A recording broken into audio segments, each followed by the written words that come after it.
ఈ బైబిల్ని 1600 సంవత్సరాల కాలంలో 40 మంది రచయితలు రాశారండి. ఇక్కడ మెచ్చుకోవాల్సిన, ఆశ్చర్యానికి గురవలసినటువంటి సంగతి ఏంటంటే, ఈ 40 మంది రచయితలు కూడా ఒక దేశానికి చెందినవారు కాదండి, ఒక ప్రాంతానికి చెందినటువంటి వారు కాదండి, ఒక భాషకు చెందినటువంటి వారు కాదండి, అలానే ఒక వృత్తికి చెందినటువంటి వారు కూడా కాదండి. అయినప్పటికీ కూడా ఈ 40 మంది ఎటువంటి విభేదాలు లేకుండా ఏకరీతిగా బైబిల్ని రాశారండి. ఇప్పుడు ఒక క్లాస్లో టీచరు ఒక ఎస్ఐ ఇచ్చి పిల్లలందరినీ రాయమని చెప్పింది అనుకోండి, అందరూ ఒకేలా రాస్తారా? ఖచ్చితంగా అందరూ ఒకేలా రాయలేరు. ఒక్కొక్కరు ఒక్కోలా రాస్తారు. ఎందుకంటే ఒకరి ఆలోచన వేరు, ఇంకొకరి ఆలోచన వేరు. కానీ బైబిల్ని రాసిన ప్రతి రచయిత కూడా అండి ఏకరీతిగా బైబిల్ రాశారండి.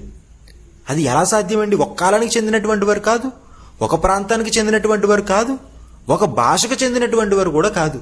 ఎలా సాధ్యపడిందంటే దానికి బైబిల్ ఇస్తున్న ఆన్సర్ ఏంటో తెలుసా?